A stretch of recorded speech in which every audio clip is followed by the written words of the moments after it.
waaw dem fi ñëwoon tey ñëwoon nag pour mën a gestu xool liggéey bu ñuy liggéey fii ci cathédrale bi liggéey boobu lu ko waral mooy jéem a teg lu ñuy woowee champ solaire teg benn champ solaire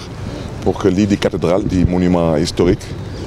daanaka ñu daal di tàggoo ak lii di facture du courant ba ma ñëwee tey nag ma jot a ànd tamit ak l'abbé wër tamit yeneen liggéey yu ñuy liggéey fii ci biir cathédrale bi gis ngeen grotte bu nekk suñu ginnaaw lu bees la fii te ñu ci sant yàlla bu baax a baax bu ci tegu tamit jot naa ànd ak l'abbé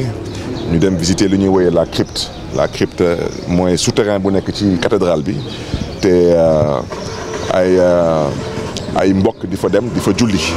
donc comme nu ngeen ko xamee cathédrale mi ngi ci plateau te plateau daanaka ndox bi dafa jege donc ay at ngi nii presque genn wala at bi kenn mënul utiliser partie cathédrale boobu ndax ndox buy jóge ci nappe phréatique bi donc loolu yëpp dañ ko doon visiter xool avancement des travaux yi. du ma ci bëggoon yokk tamit bëggoon wax ni lu ñuy woowee marché clientèle moom la ville de Dakar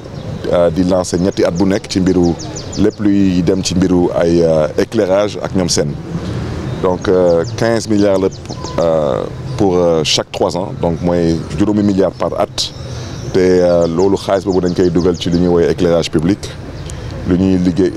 liggéey ci mbiru pavoisement pour feetu Noël yi taaral dëkk bi ak lu ñuy woowee tamit les feux tricolores mooy lu xale yi di woowee feux rouges yi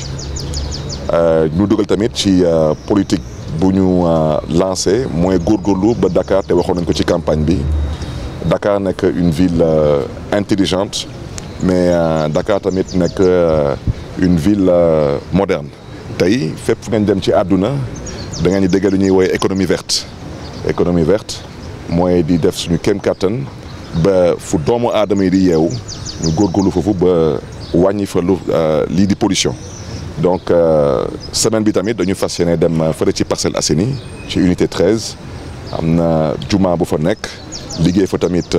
liggéey bu mel noonu mooy góorgóorlu ba juma boobu tamit ñu daal di tàggatoo ak lii di facture de courant semaine bi tamit fas yéene tamit dem ci mosquée bu nekk Jëppal mosquée bu mag bu nekk Jëppal def fa tamit liggéey bu mel noonu objectif bi mooy balaa ñu génn ci at bi mooy surtout juma mooy grande mosquée de Dakar Massalikul Jinaan mosquée omarienne ak mosquée Layène yi nekk Cambérène ñooñu ñëpp tamit ñu daal di fa installer ay champs solaires pour que ñooñu daal di tàggatoo ak facture de courant yi mais ma bëggoon leeral wax ci mooy loolu du lieu de culture rek lay ciblé day ciblé lépp lu ay lieux publics te mi ngi toll ci presque 300 lieux publics donc xam naa dina jël ay at balaa ñu mën a réaliser lépp wante lu am solo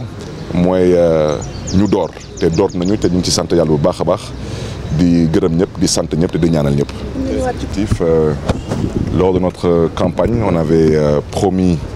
de travailler à ce que Dakar soit une ville moderne et une ville intelligente. Et aujourd'hui, comme vous le savez, on parle énormément d'économie verte. On parle énormément aujourd'hui de questions environnementales. Et aujourd'hui, nous sommes venus à la cathédrale pour constater de visu l'avancement donc des travaux de l'installation du champ solaire qui permettra éventuellement, par la grâce de Dieu, à cet édifice historique, emblématique de Dakar, d'être autonome en énergie et donc en énergie propre. Et entre autres aussi, j'ai eu plaisir avec le curé de l'église à visiter la grotte qui se trouve derrière nous et en même temps aussi visiter aussi la crypte de la cathédrale, donc qui est un endroit réservé au culte et qui, comme vous le savez, nous sommes en centre-ville, donc qui était toujours inondé par des remontées de la nappe phréatique. Donc tout cela, c'est avec beaucoup de plaisir que nous avons eu à faire le tour et surtout encourager les équipes, aussi bien les équipes que nous avons trouvées ici, contractées directement par la cathédrale, que les équipes qui sont contractées par la ville de Dakar. Excusez-moi. Alors le coût du projet, je rappelle qu'il y a plus de 300 lieux publics à Dakar. Donc, quand on parle d'éclairage public pour la ville de Dakar, c'est un marché clientèle, ça veut dire un marché que la ville lance sur 3 ans d'un montant de 15 milliards. Donc ces 15 milliards couvrent l'éclairage public, couvrent le pavoisement de Dakar pour les fêtes de Noël